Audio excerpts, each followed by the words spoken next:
Nous sommes réunis aujourd'hui à l'honneur de la naissance de Rabbi Rachab. Rabbi Rachab, c'était le 5e Rabbi Chabad. Donc, je vais raconter une petite histoire. On va commencer avec une petite histoire à propos du Rabbi Rachab. Le Rabbi Rachab était une fois, si on peut dire, il est parti de Lubavitch, il est parti dans une... Il avait des problèmes de santé, il était faible. Alors souvent, il devait partir de Lubavitch et il se trouvait à la campagne. Alors une fois, il est parti à la campagne pour rester là-bas quelques semaines ou quelques mois. Il y avait un chassid qui était un melamed, un maître. Il a enseigné de la Torah avec des enfants, qui était un chassid. Un jour, il a longé voir le rabbi. Il a longé voir le rabbi. À l'époque, c'était un juif pauvre. L'argent pour prendre une charrette, pour aller à Lubavitch, il n'avait pas, donc il est parti à pied. Il arrive à Lubavitch, il se rend compte que le rabbi n'est pas là-bas. Il demande où est le rabbi. On lui dit que le rabbi est à la campagne. Il se renseigne dans quel endroit, dans quel village, dans quelle ville. On lui dit. Comme il avait tellement envie de voir le rabbi et entendre la Torah du rabbi, il est parti là-bas, à la campagne. Ça a duré aussi quelques jours. Il est arrivé chez le rabbi, c'était un vendredi. Vendredi, il est arrivé, il était content, il a vu le rabbi. Et il a demandé au rabbi si le rabbi peut lui dire un mamar. Une parole de chassidoute, une parole de Torah. Le rabbi a dit non. Il ne dit pas. Il ne dit pas. Il est sorti, il était triste. Il était triste. Donc il a pleuré. Le juif qui est triste, il pleure. L'aubergiste, il a vu un juif. Le rabbi, il était hébergé chez lui.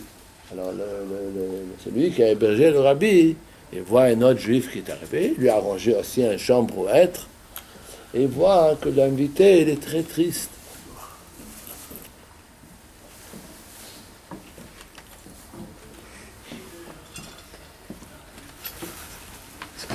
Il voit que le juif, il est triste. Il pleure. C'était un juif avec un cœur chaud. Il a vu un juif pleurer. Ça l'a touché. Il s'approche vers le chassid. Il demande au chassid pourquoi vous pleurez. Le chassid, il lui a dit, tu ne veux pas m'aider. Comme ça s'est passé vendredi soir. Le chassid était triste, il pleure. Et l'aubergiste, l'aubergiste, il était aussi, il avait beaucoup de peine. Il s'est arrivé le lendemain, il voit encore, le chassid, il pleure. Il s'approche de lui, il commence à insister, dis-moi pourquoi tu pleures. Raconte, peut-être je peux t'aider. Pourquoi tu pleures? Il a tellement insisté, jusqu'à le chassid lui a raconté, il lui a dit comme ça. Moi, je travaille très dur, j'enseigne la Torah des enfants. Et là, il y avait un moment que j'ai voulu voir le rabbi entendre un mamar du rabbi. Je suis arrivé à Lubavitch. Et le rabbi n'était pas là-bas. Je suis arrivé ici. Et j'arrivais. Je demande au rabbi que le rabbi me dit un mamar. Et le rabbi dit qu'il ne dit pas. Donc je suis triste. L'aubergiste était très touché de ça. Et comme il était très proche avec le rabbi, parce que le rabbi il était hébergé chez lui, donc,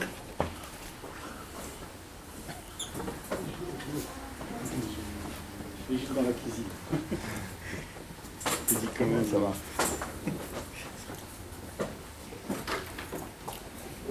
Donc, il est rentré chez le rabbi, il a dit, Rebbe, je ne vous comprends pas. Moi, je sais, un juif qui vient chez moi, il a un problème, et je peux l'aider, je l'aide. Là, il y a un juif qui est arrivé, un chassid, qu'est-ce qu'il veut de vous? Et vous que vous lui dites, un mamar, une parole de Torah. Vous pouvez l'aider. Pourquoi vous ne l'aidez pas?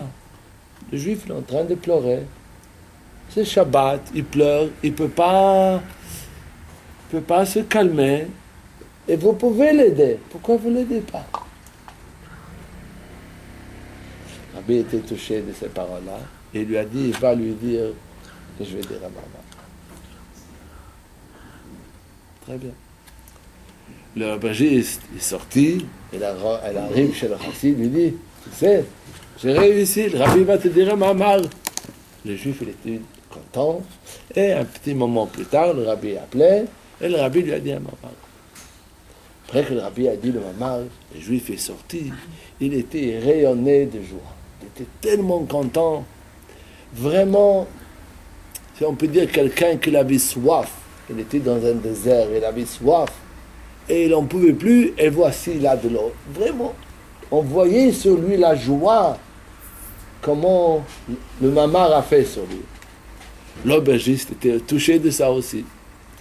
Il retourne chez le rabbi, et il dit au rabbi, vous savez, vous ne pouvez pas s'imaginer quel plaisir vous avez amené à ce juif-là.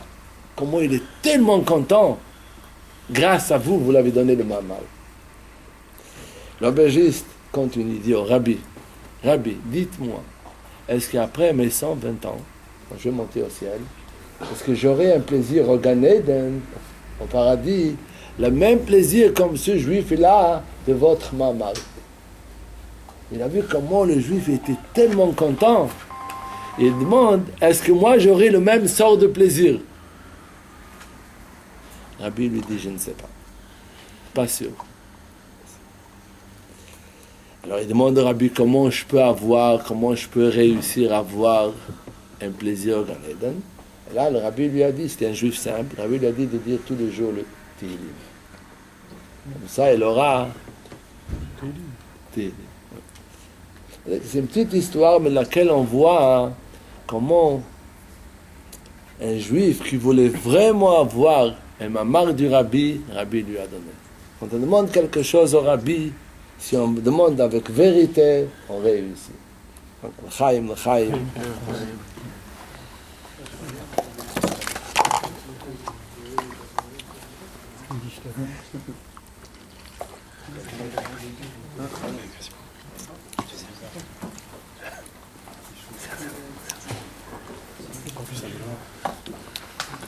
הנה מטה ומנעים שבת אחים גם יחד הנה מטה ומנעים שבת אחים גם יחד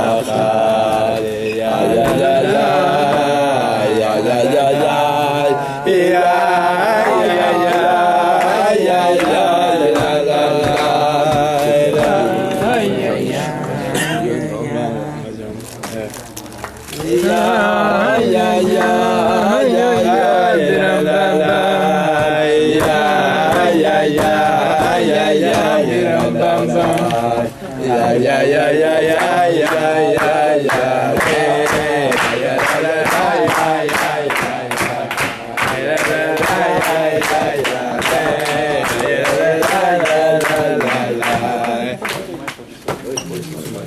Jonathan, un nigoun, rapidement un nigoun que tout le monde connaisse.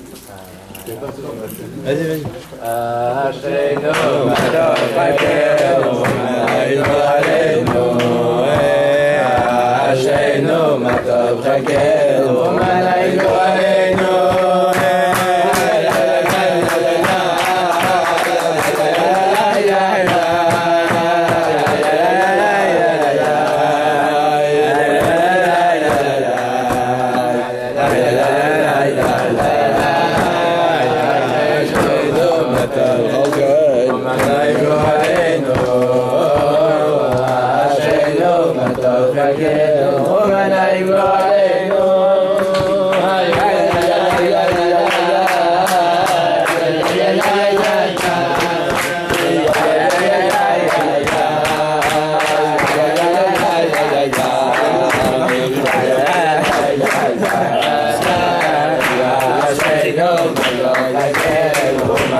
Chaim, Chaim.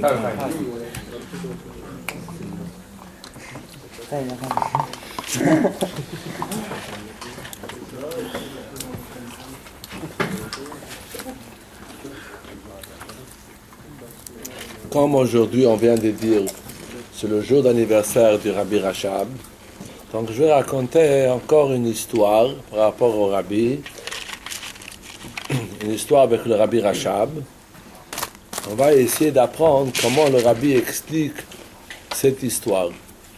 L'histoire, elle était comme ça. C'était dans un Fabrengen. Vous savez qu'est-ce que c'est un Fabrengen?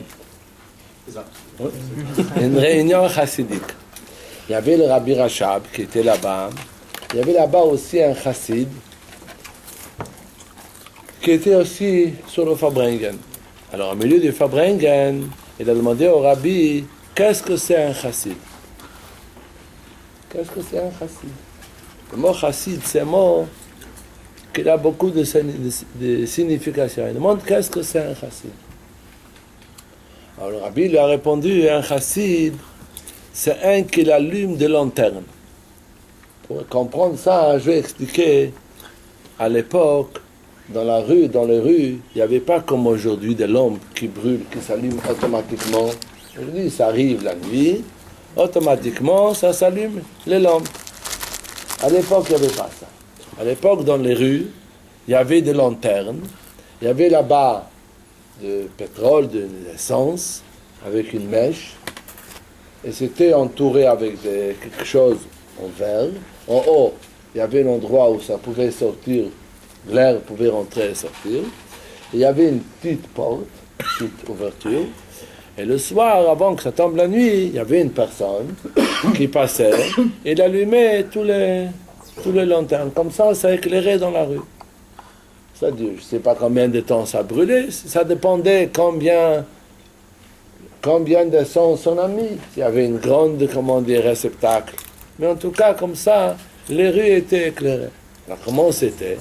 Il y avait une personne qui avait une grande, comme on dirait, un grand canne, un grand bâton, et en haut, il avait quelque chose qui était mouillé avec pétrole ou avec de l'essence, et il allumait, en haut, le bout brûlait, et comme ça, il passait, il allumait.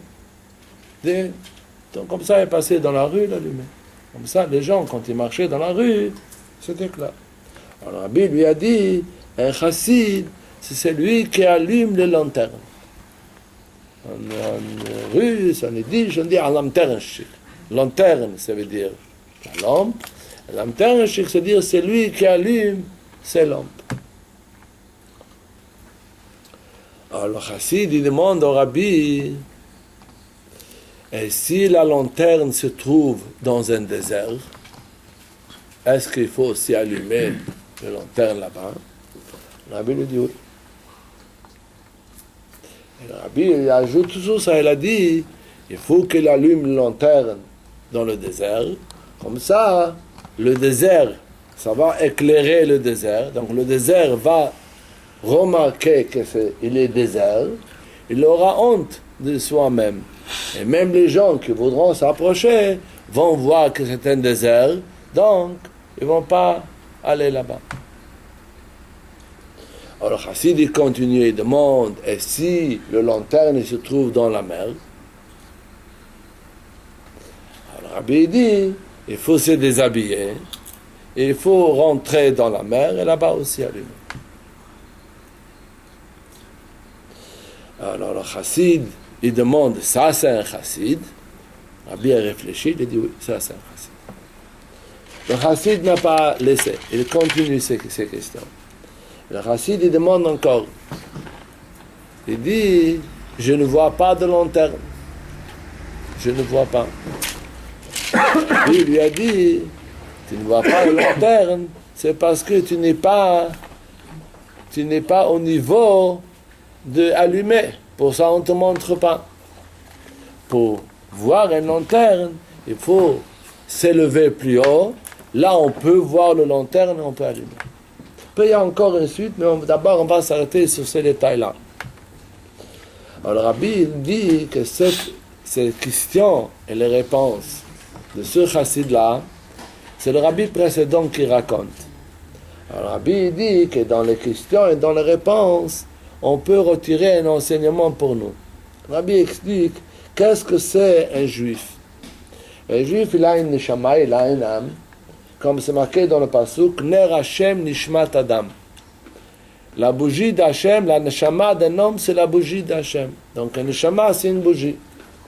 Dans une bougie, il y a trois choses en vérité.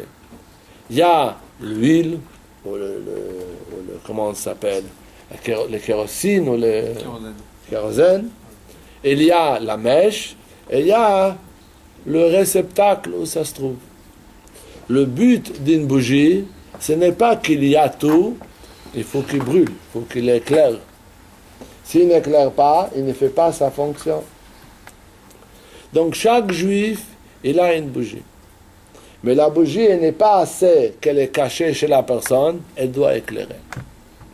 Le travail d'un chassid, c'est quoi? Il doit être celui qui allume les lanternes. S'il voit des juifs que chez eux, la neshama, elle n'éclaire pas, donc il doit l'allumer. Et ça, c'est un chassid. Le Rabbi s'arrête sur ce sujet, il explique comme ça, que le travail d'un juif, normalement, un juif, le but d'un juif, c'est apprendre, prier, se lever, faire des... On demande à un juif, qu'est-ce que c'est un chassid? On demande à un juif, ne pas penser que sur soi. Le but d'un chassid, c'est s'occuper d'un autre. Malgré qu'il doit plier sur son étude, quand il doit s'occuper d'un autre, il ne peut pas étudier, il ne peut pas faire de progrès lui-même. Mais le but d'un chassid, ce n'est pas penser sur son intérêt personnel, il doit s'occuper d'un autre juif. Et le Rabbi continue, il ajoute sur ça que dans le travail avec un juif, il y a deux façons de travail. Il y a un travail qu'on travaille avec un juif, qu'on essaie de l'allumer, et donc il commence à éclairer, donc on peut dire qu'il a fait sa mission, ce qu'il devait faire. Mais il y a des fois, quand on va travailler avec un autre juif, on n'est pas sûr qu'on va réussir. On va parler avec l'autre juif, on va l'expliquer l'importance de Torah ou mitzvot, mais ce n'est pas sûr qu'il va accepter. C'est pas sûr. Par contre, la personne elle-même, au lieu d'aller s'occuper avec un autre juif, dans lequel il n'est pas sûr qu'il va réussir, il va travailler avec lui-même. Là, il est sûr qu'il va réussir. Lui, il veut faire des progrès. Lui, il veut monter, il veut s'élever. S'il va travailler avec soi-même, c'est sûr qu'il va réussir. Parce qu'il veut, donc il va le faire. Avec un autre juif, c'est pas sûr qu'il va réussir. Il va le expliquer, il va s'occuper de lui. Mais la suite, ça dépend, chacun il a le libre arbitre. On peut expliquer à quelqu'un qu'il faut mettre les tefilines, il faut garder le Shabbat. On va tout l'expliquer. Mais en fin de compte, qui est-ce qui doit le faire? C'est l'autre. L'autre, il peut choisir. Il peut oui accepter, il peut ne pas accepter. Donc, un homme peut faire un cheshbon, il peut faire un compte, que si c'est comme ça, pour lui, il est sûr qu'il va faire des progrès, qu'il va réussir. Avec l'autre, il n'est pas sûr. Donc, il va laisser le côté sur lequel il a un doute, il va s'occuper de lui. Et c'est ça la leçon que le rabbi a dit, qu'un chassid, c'est celui que son travail, il va allumer. Ça veut dire, lui, son travail qu'il doit essayer d'allumer. Le reste, ça ne dépend pas de lui, ça dépend de l'autre. Mais, il doit quand même plier sur son intérêt personnel et s'occuper d'un autre juif. Ça, c'est un chassid. Et ça, c'est une leçon de chacun de nous.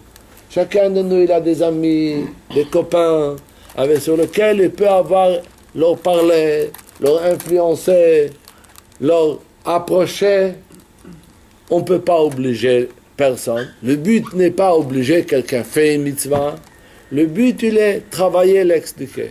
La suite, ça dépend de l'autre. Et malgré cela, il faut prendre notre temps et s'occuper d'un autre juif. Ça, c'est un chassid. Ça veut dire un chassid, c'est celui qui allume les bougies. Il allume, chacun, il a une neshama, chacun, il a une bougie. Mais des fois, il y a chez des gens que la neshama, la bougie qu'il a en lui, elle n'éclaire pas à l'extérieur. Elle n'est pas visible, cette lumière. Donc, il faut l'allumer. Et ça, c'est le but d'un chassid. Ça, c'est le but de chacun de nous qu'on est réunis ici. Le but de chacun de nous doit être de voir, il a un ami, il a un copain, il doit essayer de l'influencer de faire une mitzvah, une deuxième mitzvah. Et ça, c'est un chassid. Donc, la suite de l'histoire, le chassid, il demande au rabbi si la bougie, si le lanterne se trouve dans un désert, qu'est-ce qu'il faut faire? Et si la lanterne se trouve dans la mer, qu'est-ce que c'est le désert et qu'est-ce que c'est la mer? Ça correspond à quoi spirituellement? Le rabbi explique que le désert, qu'est-ce que c'est un désert? Un désert, c'est un endroit où c'est vide. Ça veut dire qu'il n'y a pas des gens qui habitent là-bas. C'est du sable. Il n'y a pas de vitalité là-bas. Qu'est-ce que ça veut dire spirituellement? Le désert montre sur une pauvreté. Pauvreté. Il n'y a rien. Pauvre. De quoi il s'agit?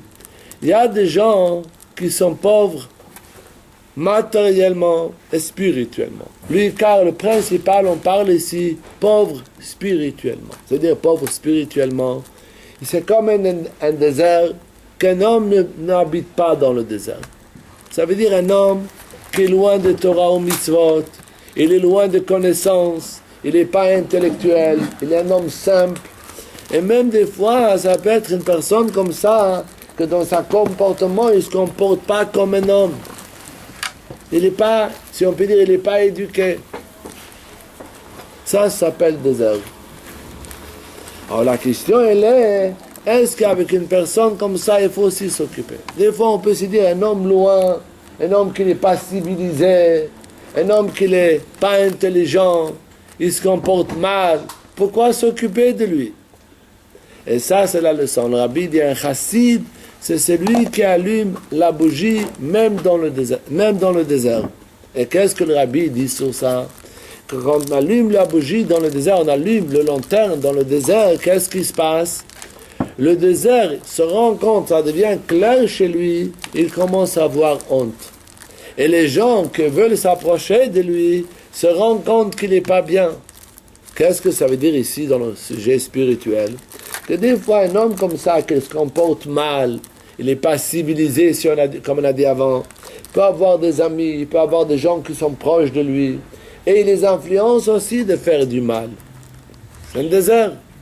Et la leçon, elle est, quand on va allumer chez lui son âme, son neshama, on va éclairer chez lui son âme, qu'est-ce qui va se passer?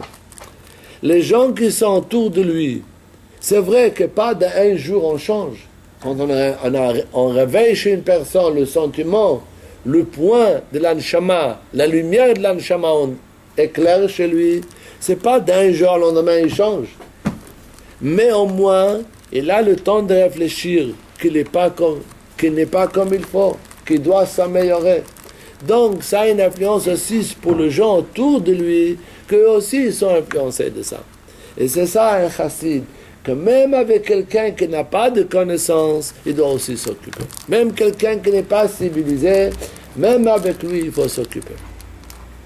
Je m'arrête ici, je vais raconter une histoire par rapport à cet exemple de quelqu'un qui se comporte mal, qui n'est pas civilisé. Je vais raconter une histoire avec le rabbin. Il y avait un juif, j'ai entendu l'histoire d'un juif qui connaît cette famille. En Israël, il y avait un juif, il est toujours un juif, qui a un fils, et le fils, malheureusement, il a commencé à descendre de la bonne voie. Le juif, c'est un juif religieux, un chassid Chabad, un Lubavitch, et le fils, malheureusement, il était influencé par l'extérieur, il a commencé à descendre de la bonne voie. Combien le père lui a supplié, s'améliorer, ne pas se comporter mal, c'est tombé sur des oreilles bouchées. Il n'a pas réussi de le changer.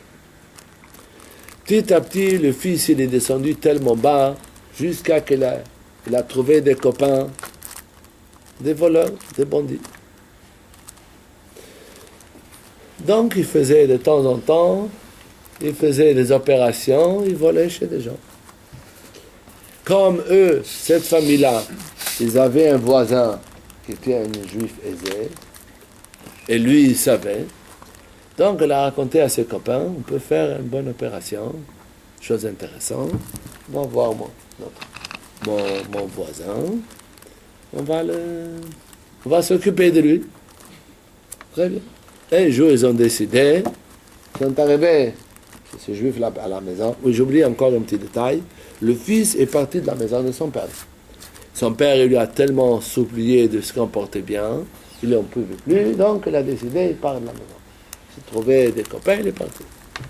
Là, ils ont décidé, le jour qu'ils ont choisi, ils sont arrivés chez le voisin à la maison, ils sont rentrés, il était là-bas, donc ils l'ont frappé, ils l'ont donné des coups, jusqu'à qu'il est tombé et il s'est évanoui. Eux, ils ont pensé qu'ils l'ont déjà tué.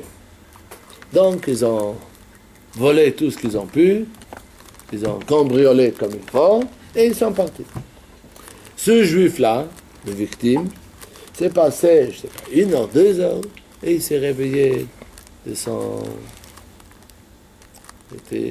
évanouissement. Il s'est réveillé. Il était faible, mais il a quand même réussi. Il a appelé tout de suite la police.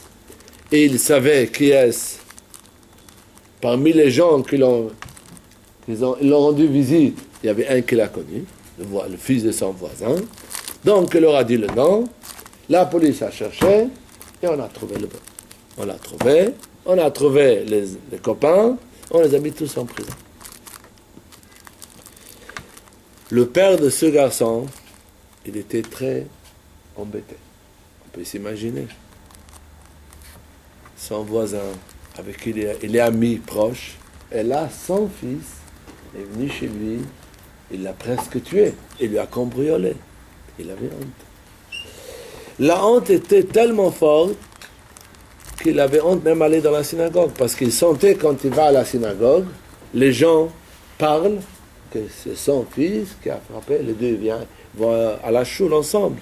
Donc les gens parlaient que le fils de cette personne à cambrioler cette personne. Donc il était très gêné. Il a arrêté d'aller à la choule. Il ne pouvait pas aller. Et il a essayé de diminuer le moins possible sortir dehors. Vraiment, il s'est enfermé sur lui-même. C'est passé une semaine. Il y a un ami à lui de la choule, de la synagogue.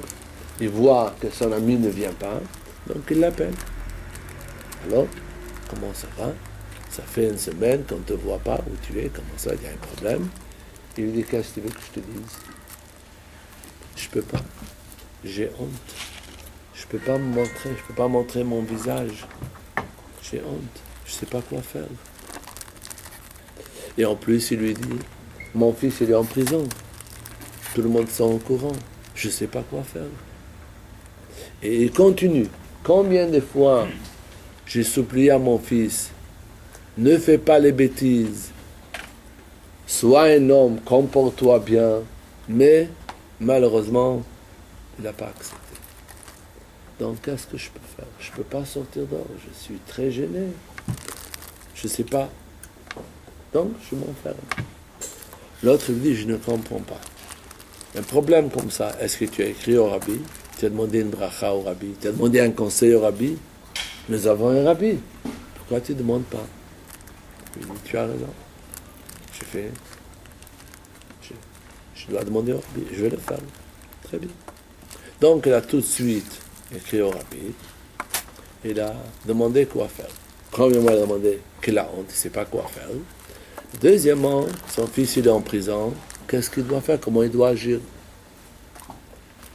Rabbi lui répond comme ça. Rabbi lui répond comme ça. Par rapport à ne pas sortir, ce n'est pas une bonne solution. Comme ce n'est pas de sa faute, donc il doit faire d'efforts et oui sortir, ne pas s'enfermer. Et Rabbi lui dit, par rapport à son fils qui est en prison, Rabbi lui dit de prendre des très bons avocats, si ce n'est pas le meilleur avocat qu'il peut trouver, le meilleur avocat, et faire tout pour le sortir du prison. Il était choqué.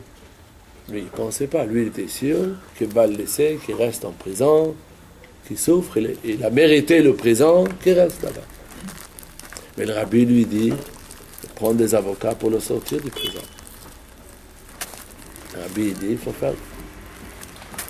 Donc, il a pris des avocats. Il a réussi. On l'a sorti du prison. Avec difficulté, il fallait donner un grand gage. On l'a sorti du prison. Le fils est revenu du prison. Il était complètement bouleversé. Lui, il était sûr que son père va dire, tu as mérité, reste en prison. Qu'est-ce qu'il voit? Que son père l'aime. Il a fait tout pour le sortir de prison. Ça agit sur lui plus que tout. Et il a changé son comportement, il est redevenu bien. Il a regretté son mauvais comportement. Certainement, il devait payer ce qu'il devait payer, mais il est revenu à la bonne voie. Donc ça, c'est un exemple de quelqu'un que même qu'il est loin, même qu'il est, on a dit, comme désert, quelqu'un qui se comporte mal, quelqu'un qui n'est pas civilisé, même lui, le travail d'un chassid, c'est allumer sa bougie. Après, il y a aussi deuxième exemple que le chassid a demandé. Si la lanterne se trouve, on dit le lanterne ou la lanterne, je sais pas, la lanterne. Si la lanterne se trouve dans la mer, qu'est-ce que c'est la mer? La mer, ça correspond à des gens intellectuels, des gens qui savent apprendre. Ça peut vouloir dire des gens qui savent apprendre la Torah. Ça peut aussi vouloir dire des gens qui sont intellectuels, même dans la connaissance. Quel rapport la mer avec la connaissance? Alors, on voit une des choses que le rabbi récite beaucoup, le Rambam. Le Rambam il dit comme ça. Quand Mashiach il va venir, c'est marqué Umala haaretz deya et Hashem kamayim layam mechasim. Que le monde va être rempli de connaissances, de sagesse, de connaissances, comme l'eau couvre la mer. Pour mieux expliquer, dans le monde, on voit, dans la sécheresse, dans l'endroit où il y a la terre, on voit des endroits où il y a des grandes montagnes, et il y a des endroits où il y a des grands trous. Mais est-ce que les montagnes bouchent le trou? Non. L'endroit où il y a la montagne, il est en hauteur. L'endroit où il y a un trou, il y a un trou. Mais aucun couvre l'autre. Ni la montagne couvre le trou, et ni le trou arrive à la montagne. Chacun reste à sa place. C'est-à-dire, on voit où est le trou, on voit où est la montagne. Par contre, dans la mer, il y a aussi des trous, il y a aussi des montagnes dans la mer. Il y a des endroits dans la mer qui c'est très profond, et il y a des endroits dans la montagne que c'est comme on dirait, la mer elle touche à peine le bas de la terre. Mais quand même, quand on regarde sur la mer, qu'est-ce qu'on voit? L'eau couvre partout. On ne peut pas remarquer, en regardant la mer, on ne peut pas voir où il y a un trou, où c'est profond, où c'est pas profond. Ça veut dire, on parle ici des gens, quand dans la sagesse, ça montre que la sagesse, elle remplit tout. Il y a une sagesse qu'elle remplit partout. Ça montre de quelqu'un qui a beaucoup de connaissances. Alors, en parlant de quelqu'un qui a des connaissances de Torah, alors il est possible que quelqu'un qui a beaucoup de connaissances de la Torah, mais malgré cela, l'étude de la Torah qu'il a fait n'a pas agi sur lui. Malheureusement, il y a des gens qui apprennent la Torah, ils ont beaucoup de connaissances de Torah, mais quand même, ils ne sont pas chauds. Leur âme ne brille pas, n'éclaire pas comme il faut. Et la même chose dans les gens qui sont intellectuels, dans les connaissances profanes, aussi la même chose. Il a beaucoup de connaissances, mais il reste froid pour la Torah. Il est froid. D'ailleurs, même dans la Torah, il y a des gens qui ont beaucoup de connaissances, mais pour faire une mitzvah, ils sont froids. Ils le font très froidement. Au contraire, on voit chez les gens simples, quand eux, ils font une mitzvah, ils font avec une chaleur. Et des gens intellectuels, ils font très froidement, très... Quand on arrive Simchat Torah, on peut remarquer ça. Les gens qui sont intellectuels, ils vont danser, ils vont mettre un pas après l'autre, un ordre. On ne voit pas qui vivent. Des gens simples, par contre, on voit, ils vivent, ils chantent, ils dansent. C'est-à-dire que l'intellectuel, malheureusement, d'un côté, c'est une bonne chose, mais de l'autre côté, ça refroidit. Ça veut dire que des fois, on peut être quelqu'un qui a beaucoup de connaissances, mais quand ça arrive à la Torah, il manque la chaleur. Ça veut dire que son âme n'éclaire pas. Alors le chassid, il demande, qu'est-ce qu'on fait avec une personne comme ça? C'est quoi le problème? Comment on peut l'allumer? Comment on peut le réchauffer? Comment? Il a les connaissances, il sait, et malgré cela, il reste froid. Comment on peut le réchauffer? Alors, c'est ça qu'elle a demandé. Qu'est-ce qu'on fait si le long terme, l'anshama se trouve dans la mer, dans la connaissance? Qu'est-ce qu'on fait pour le réveiller? Qu'est-ce que le rabbi répond sur ça? Il faut se déshabiller, il faut sauter dans la mer et allumer. Qu'est-ce que ça veut dire? Il faut se déshabiller. Ça veut dire qu'il faut faire le travail sans compte, sans cheshbonot, sans réfléchir, avec Messirut Nefesh. Avec Messirut Nefesh, Messirut Nefesh, on traduit en français abnégation. C'est juste, c'est exact. Avec Messirut Nefesh, on peut toucher quelqu'un qui peut être très froid, mais avec Messirut Nefesh, on le touche. Et c'est ça la leçon. La leçon, elle est que qu'est-ce que c'est un chassid? Un chassid, il doit se déshabiller, il doit s'aller avec Messirut Nefesh pour un autre juif. Il ne faut pas se contenter de lui-même. Que lui, il est bien. S'il y a un autre juif qui se trouve dans une situation que la Torah qu'il a étudiée n'a pas agi sur lui, les connaissances qu'il a n'ont rien fait sur lui, il est resté froid. Qu'est-ce qu'on demande de nous? Messirut Nefesh pour un autre juif. Et ça, c'est la leçon. Qu'est-ce que c'est un chassid? C'est pour ça que le rabbi, quand le chassid a demandé ça, c'est un chassid, le rabbi a réfléchi, il a dit oui. Pourquoi? Parce que pour avoir cette force de Messirut Nefesh pour un autre juif, c'est un travail qu'il faut vraiment réveiller chez lui des forces pour vouloir faire Messirut Nefesh pour un autre juif. Et ça, c'est un chassid. Et ça, c'est la leçon pour chacun de nous. On arrive un jour comme Chav Cheshvan. Donc, une des choses, comment on peut être attaché à un rabbi, c'est quand on fait ces leçons, ceux qui nous enseignent. Le rabbi nous demande que chacun doit penser d'un autre juif. Il ne doit pas penser que de soi, il doit penser d'un autre juif. Et des fois, on peut se dire, je vais parler avec l'autre juif, je vais lui demander à mettre le tefillin. Il ne va pas accepter. Et même s'il va accepter, il va mettre, mais demain, c'est pas sûr qu'il va mettre. Après-demain, il ne va pas mettre. À quoi ça sert de s'occuper de lui? Le rabbi dit non, il faut s'occuper. Notre travail, c'est allumer. Ça veut dire réveiller chez lui. La suite dépend de lui. Et ça ne dépend pas de nous. Pour ça, il faut prier à Dieu, il faut dire un Perek Tilim, prier, demander à Dieu que l'autre fait ce qu'il doit faire. Mais notre travail, c'est réveiller chez notre juif, éclairer chez lui. L'chaim, l'chaim.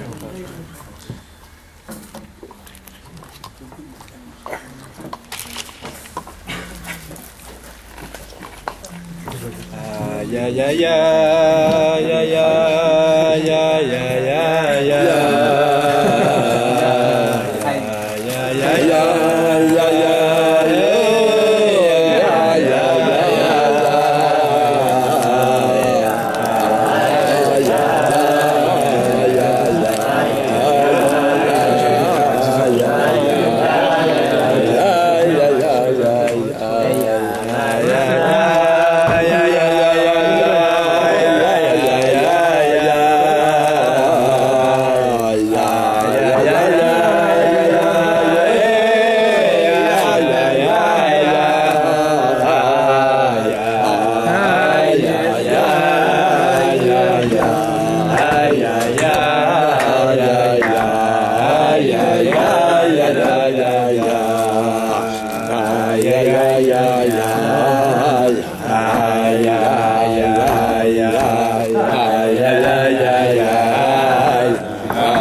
Donne aussi à ton copain.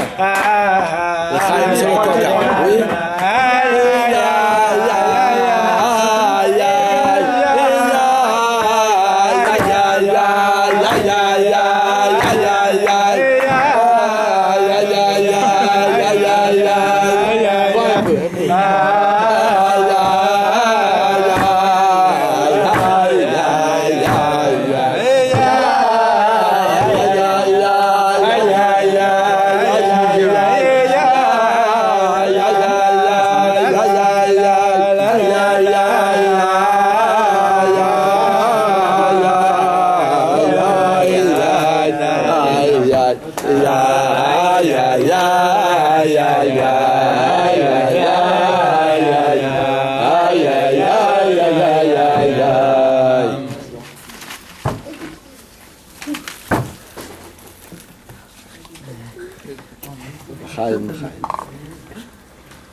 Oui.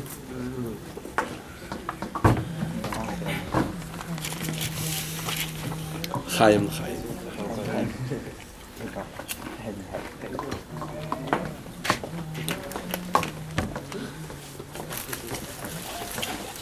Prends un peu de coca, comme chez toi à la maison. Sens-toi comme chez toi. Dis le Chaim sur le coca. Oui. Comment est-ce qu'on peut allumer un juif qui est très intelligent, qui a beaucoup de connaissances dans la tête? On voit beaucoup.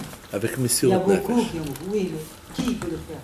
Chacun de nous. Il faut, est-ce qu'un juif simple qui ne connaît même pas le Shulchan Aruch, le Gemara, qui ne connaît pas la Chassidut, comment il peut allumer quelqu'un qui a beaucoup de connaissances, qui a beaucoup de moussa, comment le ramener? Le Rabbi explique comme ça que le travail doit être, nous on doit faire ce qui dépend de nous. Les conséquences, ça ne doit pas nous consommer. Conséquences, ça dépend de l'autre. Donc c'est chaque jour. Chaque juif peut faire son travail. S'il fait avec la vérité, avec Messirut Nefesh, l'autre il va être touché. Des fois on ne peut pas savoir. Des fois on fait quelque chose aujourd'hui et ça révèle la personne plus tard. Qui sort du cœur, Oui, ça oui. doit sortir. Oui. Le travail est que nous, on fasse le travail. Maintenant, les conséquences, ça ne dépend pas de nous. Et c'est ça qu'on demande de nous. Des fois, Rabbi donne sur ça un exemple. Il dit comme ça, quand quelqu'un fait un travail et il attend le résultat, et il voit le résultat, des fois, ça peut réveiller chez lui un sentiment de gava, de orgueilleux. Et j'ai réussi. Et là, ça peut gâcher tout son travail. Le but, il est de faire ce qu'on demande de nous, et le reste dépend de Dieu. Et c'est pour ça que le Rabbi explique que quand on prend la torche, il faut savoir que la torche, le feu n'est pas à nous. Le feu, on nous donne pour réveiller. Le reste, la suite, ça dépend d'Hachem. C'est pour ça que c'est le Messirut Nefesh du fait qu'on n'a aucun calcul dans Oui. ce travail-là. Là, Donc on ne peut pas arriver à avoir la satisfaction de soi-même. Oui. Le Messirut Nefesh enlève tout ce qui pourrait Oui. être négatif autour de soi. maintenant, si l'autre n'a pas été touché, ça, c'est pas, ça dépend pas de nous. Il y a une histoire comme ça. Il y Oui. avait, je ne sais pas si c'était le la femme au Shia. Oui. Mais il y a quelqu'un qui est venu au dit, je vais voir comment prier à côté de lui. Oui, On va voir si je ressens quelque chose. oui, Et il a prié. Il a dit, mais j'ai rien ressenti à côté de lui. Il a dit, mais pour ressentir, il faut déjà avoir un cœur. Il faut déjà commencer à avoir un cœur. Des fois, il y a des gens qui sont très très durs à toucher. Parce qu'ils sont tellement sûrs d'eux, de leur connaissance. En fait, ça a été circulé, c'est seulement 7 ans. Ils ont appris, ils ont pris tout dans 7 ans. Mais il n'y a rien dans les midotes. Rien n'a été transformé dans les midotes. J'ai de la connaissance et c'est difficile. Pour C'est vrai. toucher quelqu'un comme ça, c'est plus il faut difficile. quelqu'un d'un niveau pour arriver à toucher. C'est plus difficile. Mais chacun, selon son niveau, s'il fait avec sincérité, avec Emet et Messirut Nefesh, ça touche. Mais des fois, on peut remarquer, des fois, on ne remarque pas.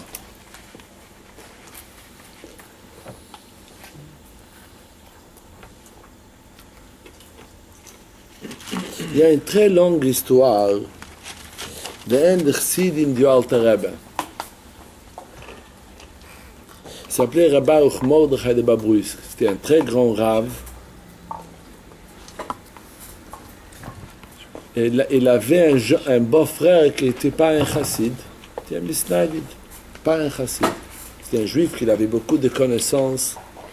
Un jour, son beau-frère est venu le visiter, le rendre visite. Comme Rabbi Baruch Mordechai était un chassid, il était un rave.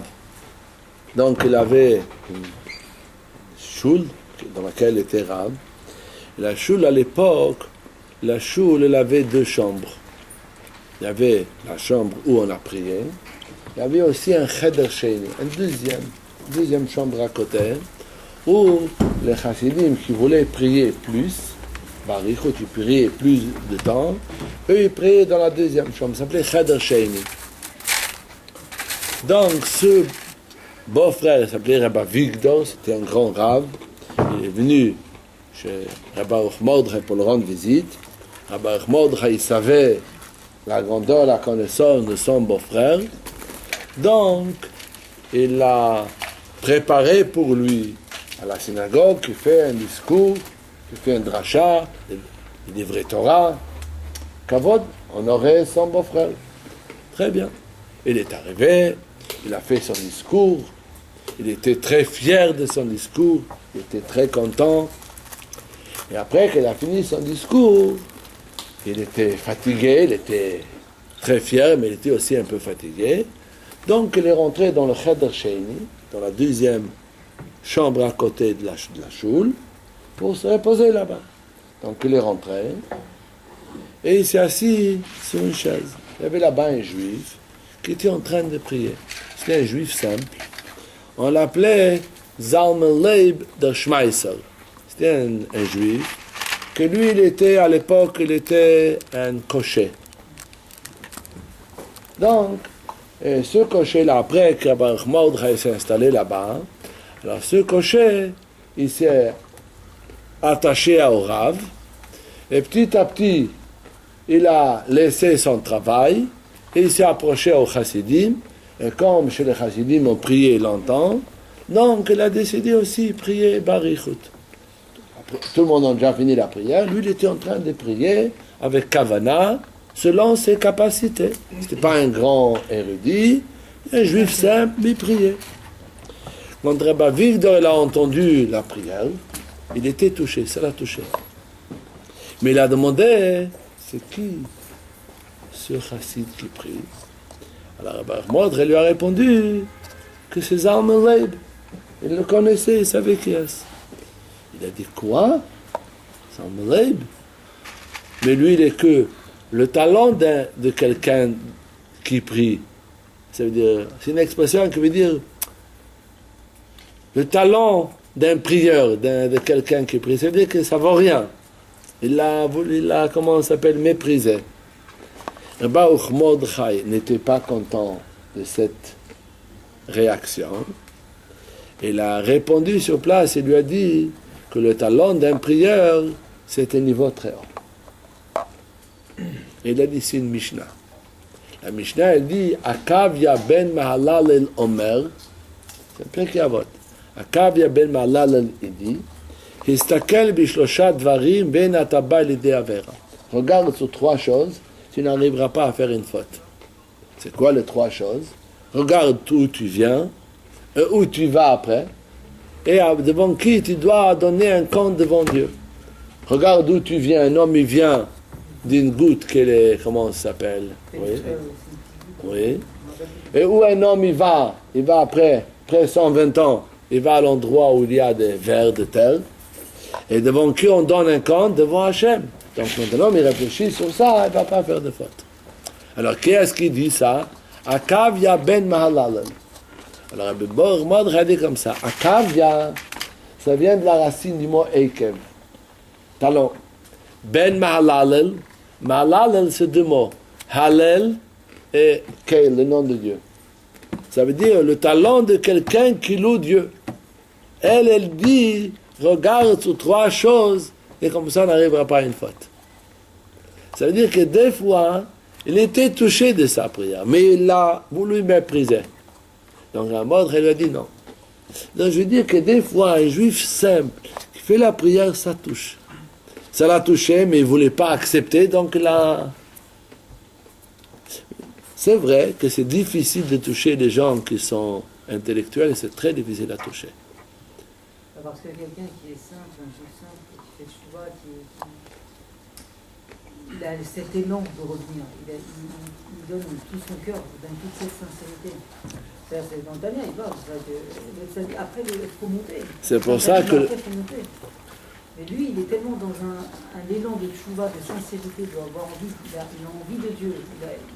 Son effort, ça se perçoit, parce que sa sincérité ressort de lui. Les mitnagdim, ceux qui sont opposés à la chassidoute, ils avaient deux questions essentielles contre la chassidoute. C'est quoi les deux questions essentielles? Admour Azaken, le Alter Rebbe, il était à Shklov. Et là-bas, il en posait les deux questions essentielles que les opposants de la chassidoute, ils avaient contre la chassidoute. C'est quoi? Ils ont dit comme ça. Le Baal Shem Tov dit que même un tzaddik gamour, un tzaddik parfait, doit faire teshuva. Et de l'autre côté, le Baal Shem Tov a dit que le juif simple, c'est un trésor que on ne peut pas évaluer la valeur d'un juif simple. Alors ils ont dit que ces paroles du Baal Shem Tov, ça fait une destruction dans la religion. Pourquoi? Ils disent que le tzaddik doit faire tchouva, c'est-à-dire que le tzaddik n'est pas bien. Ils disent que les gens simples, les ignorants, ils sont très importants. Donc, c'est juste l'opposé. Quand on trouve dans la Gemara elle dit que le tzaddik, c'est le plus important, et l'ignorance, c'est marqué que tout le mal qui arrive dans le monde, c'est à cause de l'ignorance. En pourra Baal Israël, elle a bishvil la meharetz. Donc, comment ça se fait que le Baal Shem Tov, il fait le contraire? Le tzaddik, il l'abaisse, il dit qu'il doit faire teshuva, et pour le juif simple, il l'élève, il dit qu'il est très haut. Alors, Admour Azaken a répondu, il a dit comme ça. Que quand Moshe Rabbeinu, Dieu a envoyé Moshe Rabbeinu, il l'a envoyé pour libérer le peuple juif, c'est marqué qu'Hachem, il a apparu, Vayera Hachem Ela Bela Bat Esh Mitoch Hasne. Il a apparu devant Moshe Rabbeinu par une flamme de feu du buisson. Et qu'est-ce que c'est marqué? Moshe Rabbeinu a vu le buisson qu'il est en train de brûler et il ne se consume pas. Qu'est-ce que Moshe Rabbeinu a dit?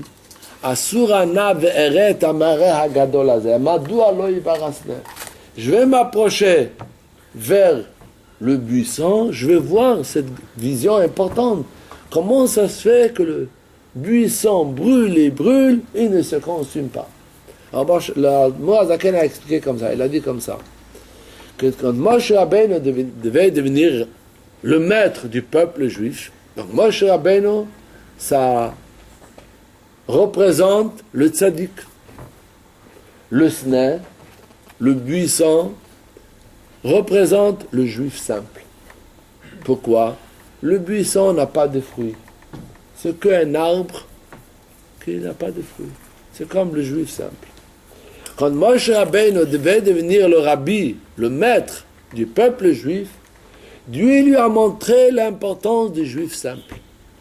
Il lui a montré que le juif simple, c'est comme le buisson qui brûle, il ne se consume pas. Et l'Admour Azaken a expliqué, il a dit comme ça. Un juif qui sait apprendre la Torah, chaque juif, il a un amour vers Dieu. Celui qui apprend la Torah, il refroidit son amour qu'il a vers Dieu, il le calme par l'étude de la Torah. Le juif simple, c'est comme le buisson, lui, il ne connaît pas la Torah. Donc lui, il a un amour vers Dieu, son feu, le feu du buisson brûle, il ne se consume pas, il n'a pas avec quoi le calmer. Pour ça, il brûle tout le temps. Quand Moshe Rabbeinu a vu la mala, la supériorité des juifs simples, qu'est-ce que Moshe Rabbeinu a dit? Asura na ve'er. Rashi dit sur ça, Asura mikan, je vais reculer de là pour m'approcher là-bas. Ça, c'est l'idée de Teshuvah. Moshe Rabbeinu a dit, il a vu la supériorité d'un juif simple, comment il a un amour vers Dieu, il brûle, il veut s'approcher vers Dieu. Moshe Rabbeinu a dit, moi, je dois prendre exemple de lui. Je veux aussi avoir ça. Donc, c'est ça la première dévoilement que Dieu il a apparu à Moshe Rabbeinu, il lui a montré l'importance du juif simple et comment même le tzaddik doit faire tchouva. Quand on dit le tzaddik doit faire tchouva, on ne parle pas qu'il doit faire tchouva sur les fautes qu'il a fait. Il doit faire tchouva, veut dire il doit s'élever, sortir de son niveau et s'élever plus haut. Il doit voir la qualité de l'autre juif et s'approcher vers lui. prendre de lui. Alors c'est ça un peu l'idée. Un juif qui sait apprendre, c'est très difficile à le changer. Il est mesuré chaque chose, il réfléchit, oui, non. Et ça, c'est le but d'un juif. Un chassid, c'est sortir de ses limites. Mais si Nefesh, et ça touche même quelqu'un qui est intellectuel. Si ça le touche d'une façon visible, des fois ça touche, on ne le remarque pas, mais ça touche. Et ça, c'est notre travail. L'chaim, l'chaim.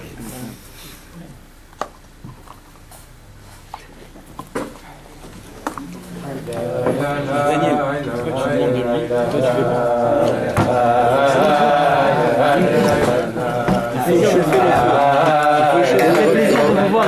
Quel est votre Moi, il faut travailler souvent. Oui. Avec Narboni, Yair Narboni. Travailler avec le Rav. Plaisir de vous voir. Quel est votre nom? Shmuel.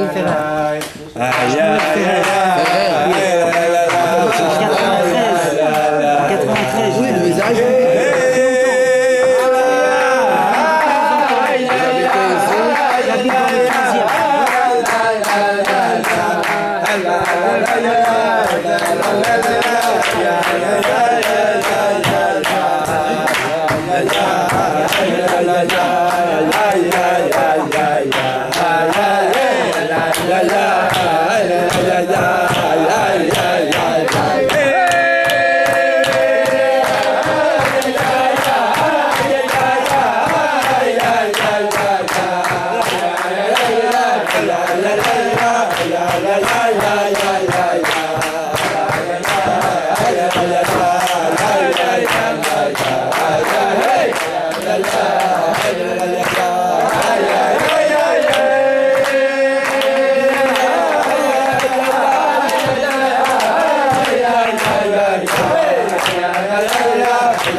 Comme on parle aujourd'hui,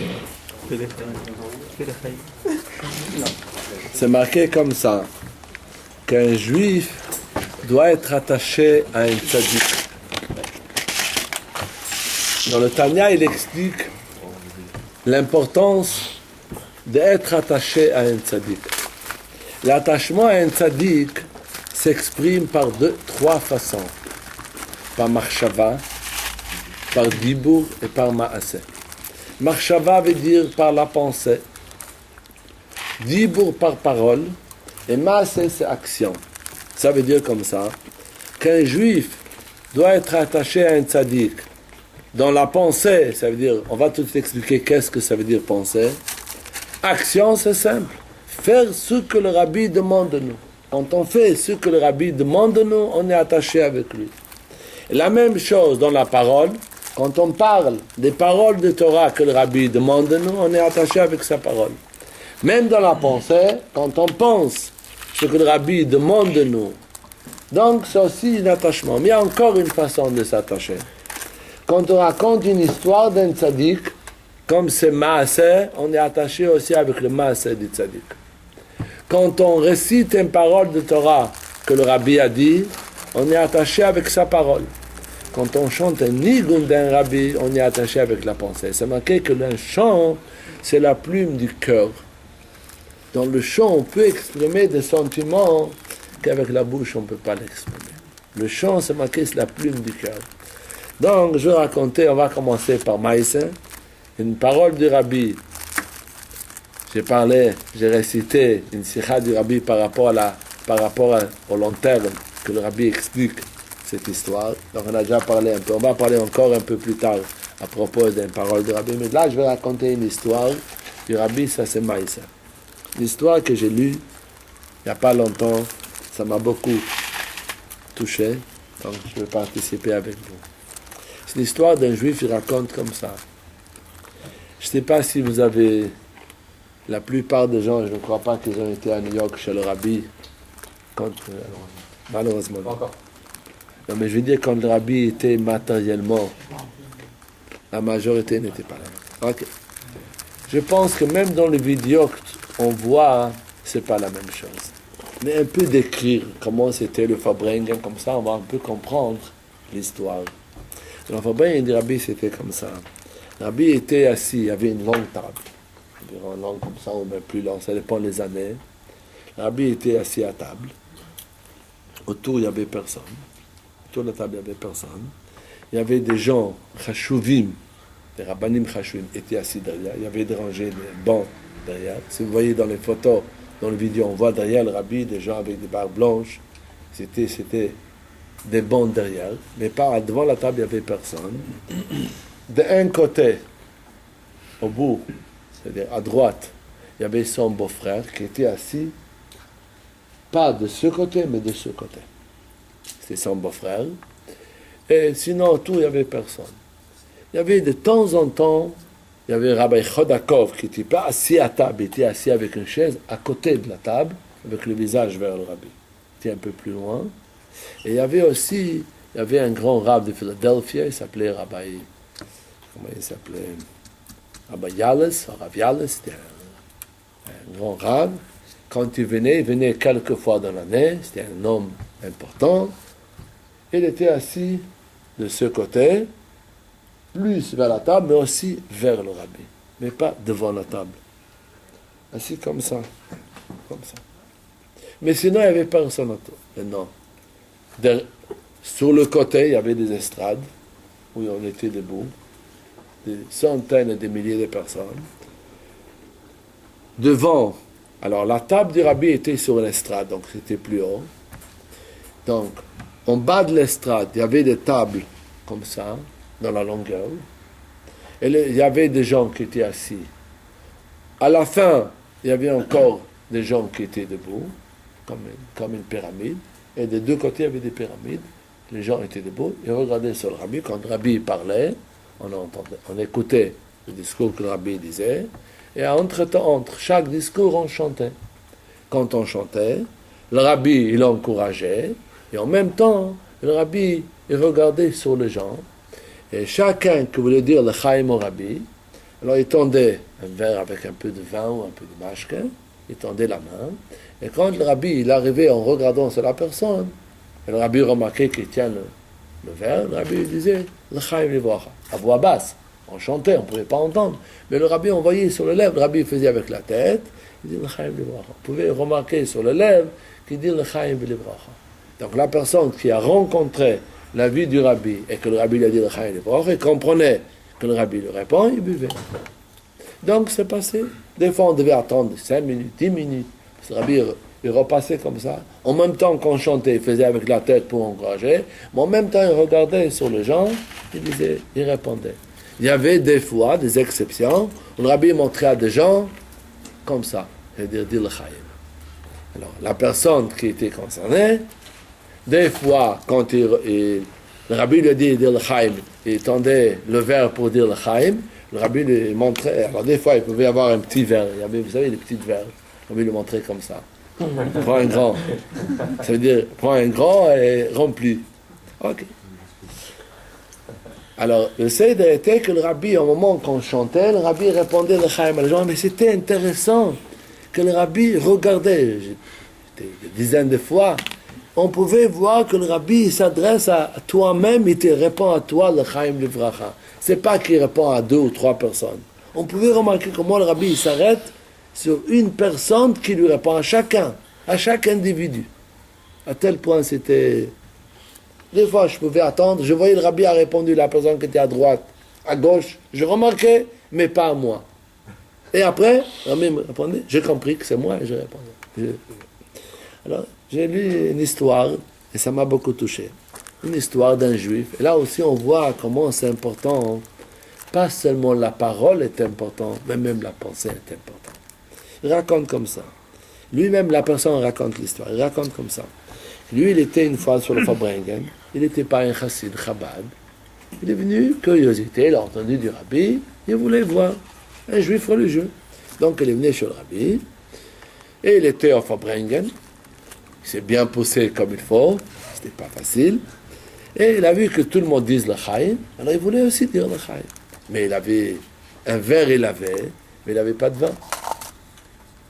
Alors, il s'est retourné, il a vu à sa droite, il y avait un juif qui avait une bouteille de vin au moment qu'on chantait, et il a donné à des gens qui voulaient y donner. Donc, il a attendu son verre, s'il peut aussi lui donner. Mais comme on a chanté, l'autre ne l'a pas entendu, donc il n'a pas réagi, il ne lui a pas donné. Il était un peu déçu que l'autre ne lui donne pas. Mais en même temps, il a pensé, ce juif-là, qu'il avait la bouteille de vin, c'était un juif qui n'avait pas de barbe. Donc il s'est dit, dans sa pensée, il a pensé que peut-être ce juif-là, ce n'était pas un juif religieux, peut-être c'est un juif qui mechalel le Shabbat, qui profane le Shabbat. Donc, est-ce que le vin est caché s'il tient un juif qui mechalel le Shabbat, qui tient le vin, et le vin n'est pas buvable, on ne peut pas le boire. Donc il s'est dit, peut-être c'est un mechalel Shabbat, donc je ne veux pas prendre le vin chez lui. Non. Et il s'est retourné de l'autre côté, à sa gauche, il y avait un autre, qui avait aussi une bouteille de vin, avec un barbe. Donc il s'est dit, il va prendre chez lui. Très bien. Donc il demande à l'autre qu'il lui remplit. Il le remplit. Et un peu, pas beaucoup. Et il lève la main, on chante, il lève la main devant le rabbi. Il attend que le rabbi lui fait signe, le Chaim le avec la tête. Il attend. Et il remarque comme ça. Avant lui, le rabbi répond. Après lui, le rabbi répond. Plus haut, de tous les côtés. Et lui, il remarque que le rabbi passe sur lui, il regarde sur lui, comme on dirait qu'il est transparent. Il continue plus loin. Bizarre. Une fois, 2 fois, 3 fois, jusqu'à arrêter de chanter, le rabbi a continué, a commencé son discours. Il était choqué. Au moment du discours, ça va travailler. Pourquoi le rabbi ne voulait pas le répondre? Il a remarqué que le rabbi est passé avant, derrière, devant, de tous les côtés, et lui non. Il a commencé à réfléchir, et il a décidé que peut-être, le rabbi ne voulait pas le répondre parce qu'il a pensé du mal d'un juif. Peut-être ça cause de ça. Donc, il a décidé, prochaine fois que le rabbi va arrêter son discours, on va commencer à chanter, il va se retourner vers le juif sans barbe, il va lui demander, et là il va dire la Chaim. On va voir si le rabbi va répondre. C'est a décidé.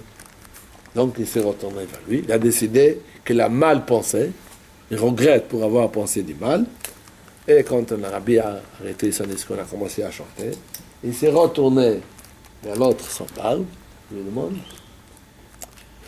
tu peux me donner? L'autre lui a donné. Très bien. Il lève le verre. Ça passe pas 5 minutes. Rabbi sort. Très touché. Donc il a compris que c'était, il a mal pensé, et il a rectifié, il a réparé sa mauvaise pensée. Donc après le Fabrengen, il a décidé qu'il doit participer à ses sentiments avec ce juif-là. Logique.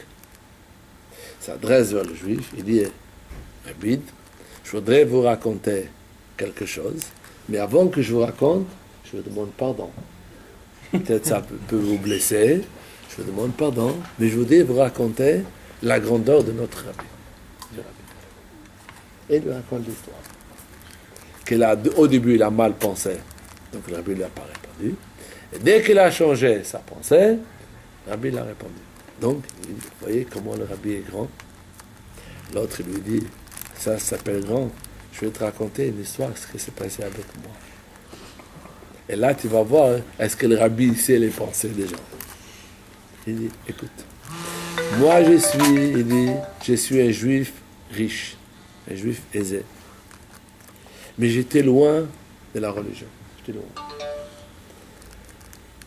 Un jour, je suis tombé malade et j'étais dans une situation que les médecins m'ont condamné.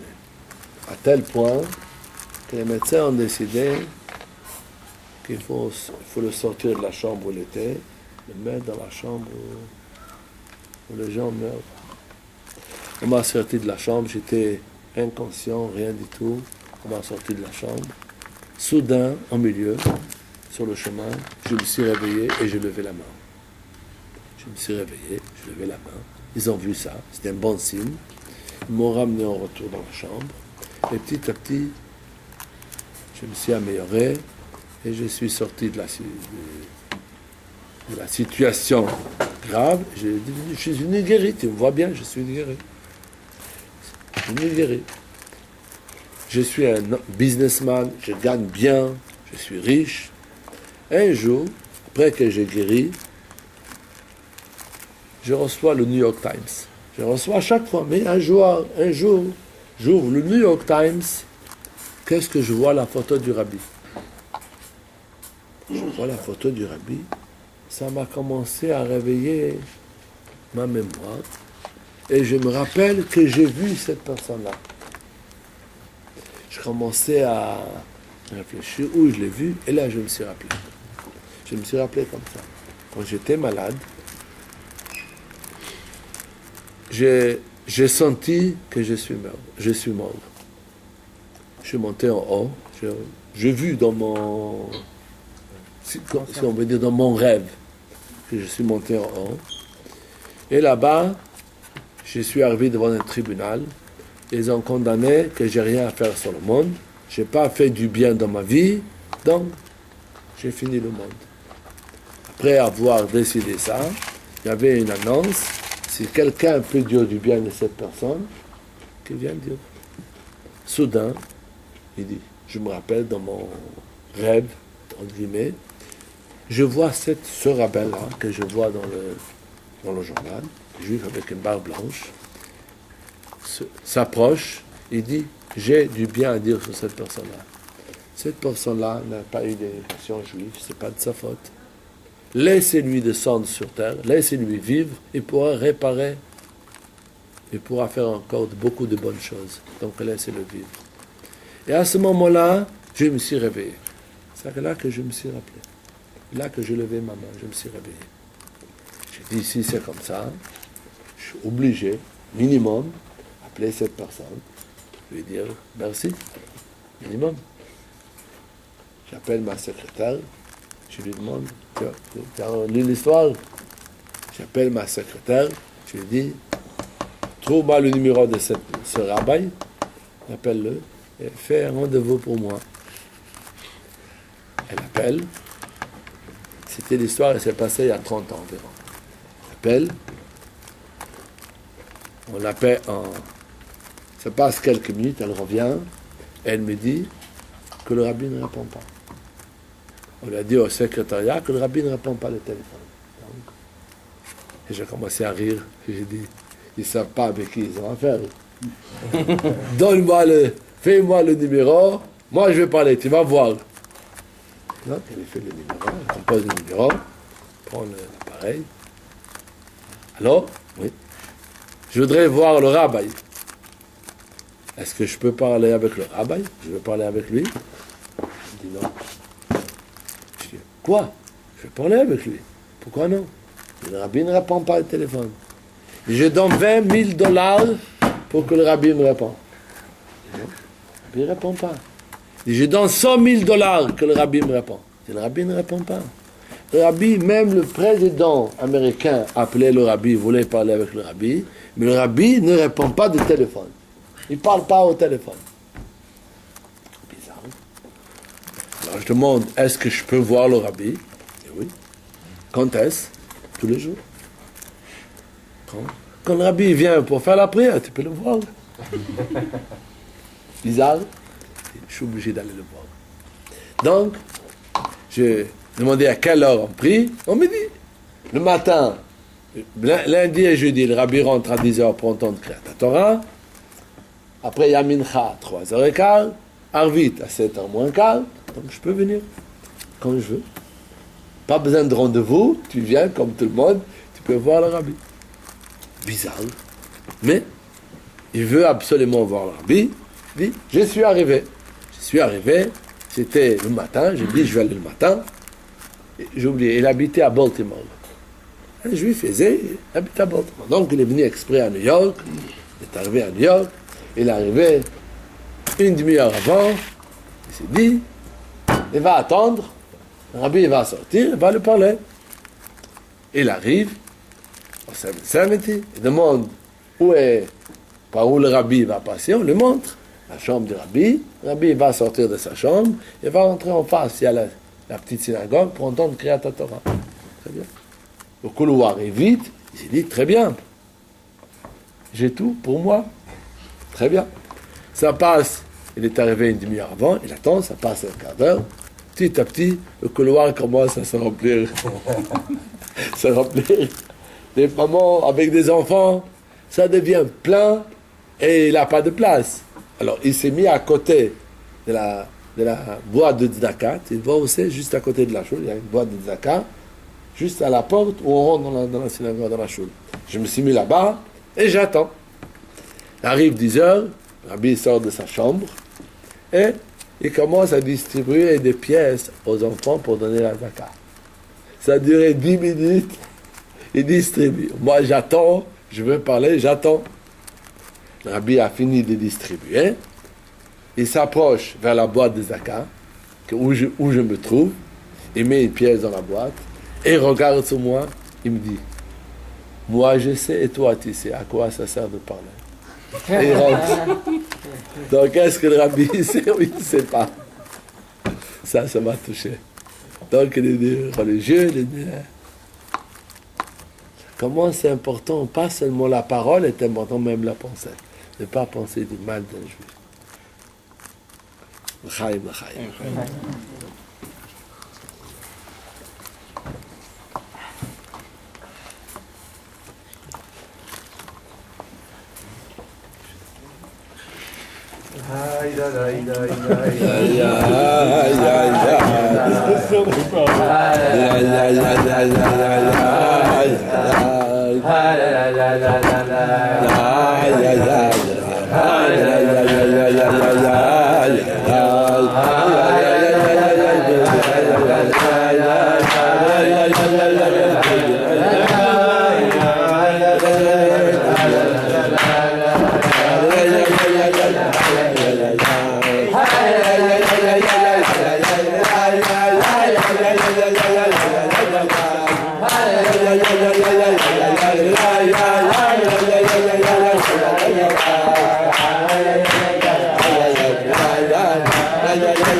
C'est la paracha de cette semaine, on voit aussi un peu l'idée qu'on vient de parler.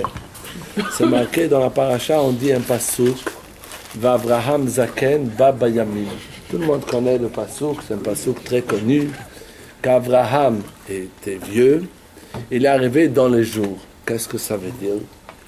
Alors le mot Zaken, en Lashon Kodesh, veut dire sagesse. C'est marqué Zaken, en Zaken, ela mi shekana chochma.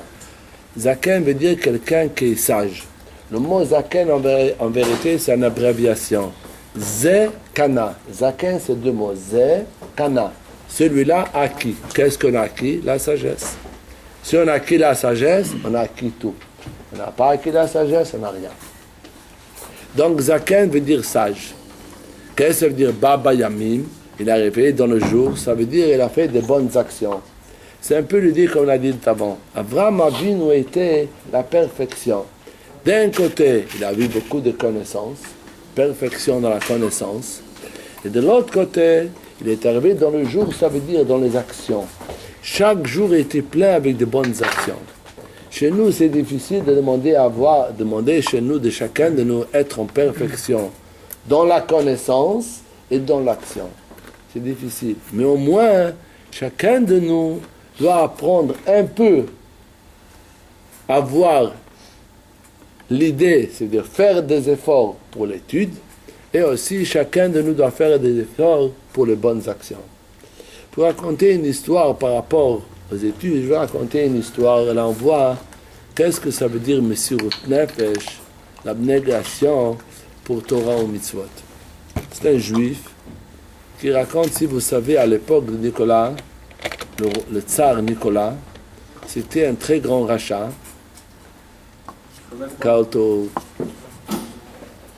que de bonnes choses. Il y avait un juif qui s'appelait Rabbi Yitzhak Lebedov. C'est un juif qui a vécu à l'époque du Tzemach Tzedek, il y a 150 ans en arrière environ. C'était à l'époque où il y avait le tsar Nikolai. Le tsar Nikolai, il a fait un décret, il a obligé de prendre des enfants juifs de l'âge de cantoniste, des enfants de l'âge de 10, 11, 12, 13 ans, les retirer de la famille, on les amenait dans des familles goy, profondes en Russie où il n'y a pas de juifs, et là-bas on les a obligés de profaner le Shabbat, de manger pas kasher, on les a obligés, on les a frappés, ils ont souffert énormément, et à la fin, quand ils arrivaient à l'âge de 18 ans, ils devaient rentrer au service militaire jusqu'à 25 ans. Puis s'imaginer quand on prend un enfant de 10, 12, 13 ans, on le retire de la maison, et jusqu'à 25 ans, il reste vraiment entouré de goyim. Et on le frappe, on l'oblige de profaner le Shabbat, de manger pas kasher. Combien on peut déjà résister et rester religieux? Difficile. Donc ce juif-là, il raconte que lui, il était un de ces enfants-là. Et malgré les souffrances qu'on l'a frappé, on l'a torturé, mais malgré cela, il est resté. Shabbat, il n'a pas profané, et treifa, il n'a pas mangé. Il s'est contenté avec du pain et des fruits, il n'a pas mangé du treifa. Malgré les coups qu'il a reçus, mais il est resté ferme. Et quand il a dépassé, il a fini le service militaire, il est revenu dans la ville, et là-bas il s'est installé, il a continué le chemin de Torah en Mitzvot. Mais malheureusement, il était un juge très simple. Il n'a rien appris. Il est arrivé à 25 ans, il devait commencer à travailler, gagner sa vie, se marier. Donc il est resté vraiment ignorant. Dans cette ville où il habitait, c'était la ville de Polotsk, une ville, là-bas il y avait un mashpia, un chassid, que lui, dans la ville, il n'était pas le seul des enfants cantonistes, il y avait beaucoup des enfants comme ça, beaucoup de gens qui sont passés les mêmes épreuves que lui, qui étaient simples. Et le mashpia là-bas, c'est un chassid. Le mashpia, il s'occupait de eux. Il leur donnait beaucoup d'attention. Il a appris avec eux. Il s'occupait de eux. Vraiment, il les a ressentis, il les a aidés. Et ce Rabbi Yitzhak, il s'est beaucoup attaché à ce chassid, à ce mashpia. Il s'est beaucoup attaché à lui. Un jour, il y avait un Fabringen. Le mashpia a parlé. Le mashpia, il a pris ce Rabbi Yitzhak, il l'a entouré. Il a dit « Ah !» Il l'a embrassé, il a dit « Ah !» Tu ne peux pas t'imaginer, moi j'ai connu ton père, j'ai connu ton grand-père. Une grande rachmanout sur ton père et sur ton grand-père. Ils étaient des gens qui savaient apprendre, c'était des érudits. Et c'est une grande pitié sur eux qu'ils ont un fils, un petit-fils, qui est ignorant et connaît rien. Imaginons-nous des paroles comme ça peut bien blesser. Ce Rabbi Yitzhak, il était très, très touché de ça. Il est rentré chez lui à la maison après. Il n'est pas parti manger. Il n'est pas parti dormir. Il a pris le Tehillim. Il a commencé à lire le Tehillim et il a pleuré.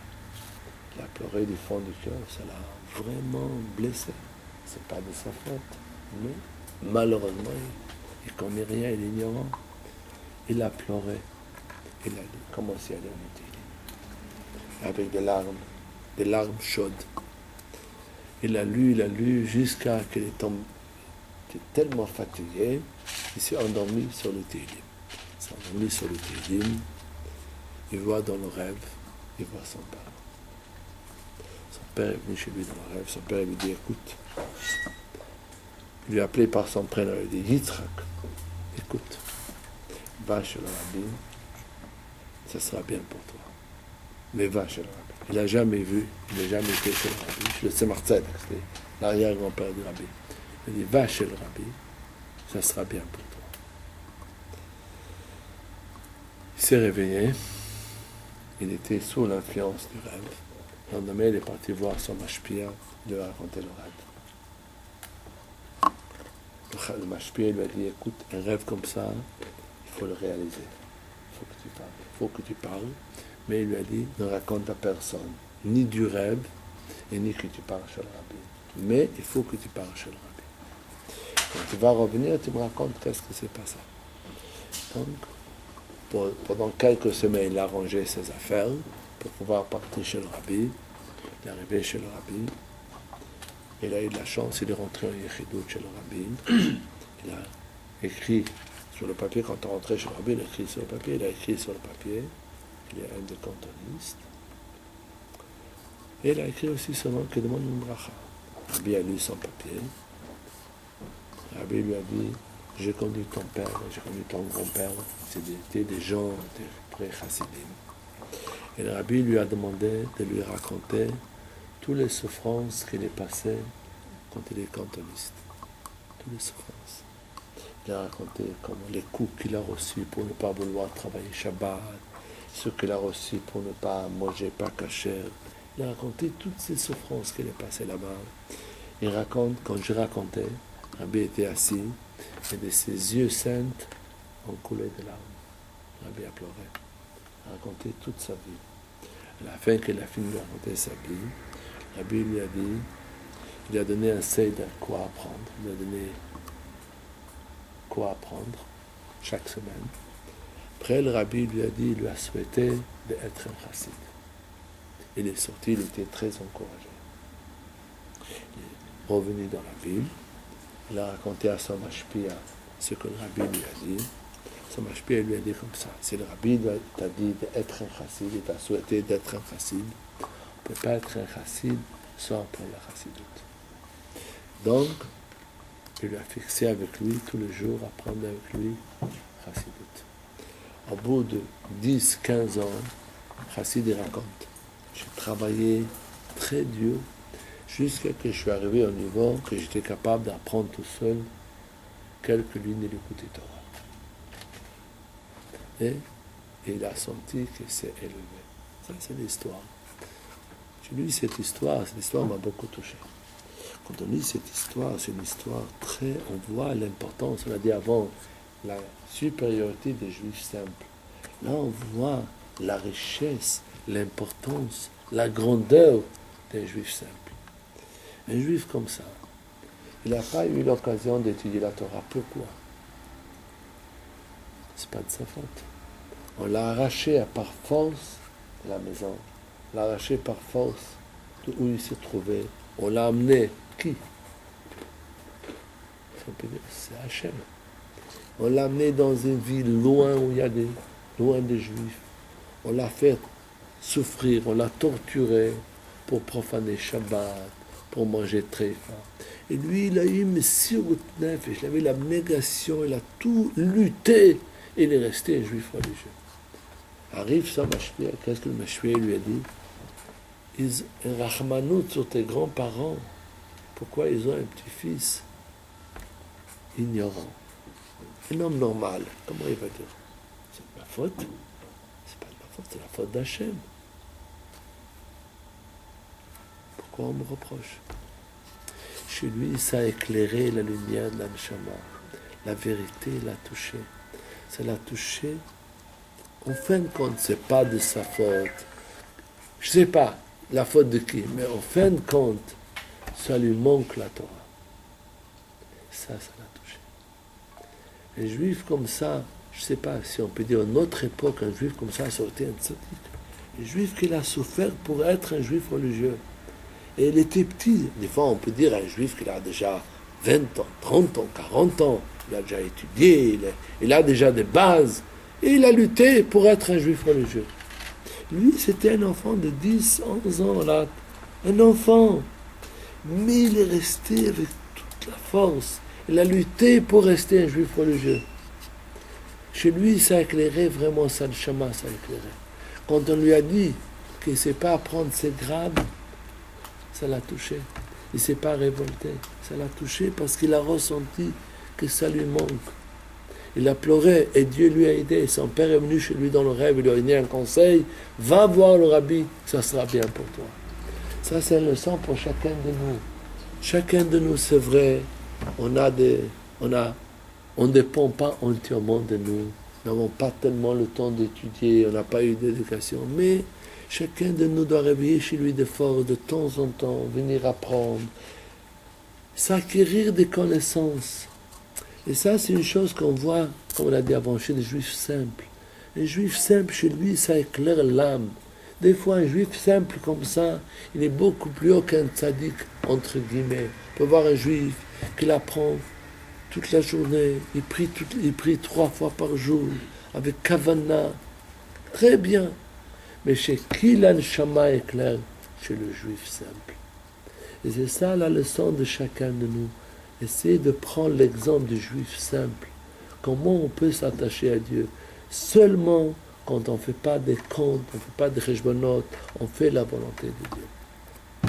Chaim, que Dieu nous aide, qu'on puisse vraiment réaliser ce que le Rabbi demande de nous, que le Rabbi soit fier de nous. Chaim.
David se va.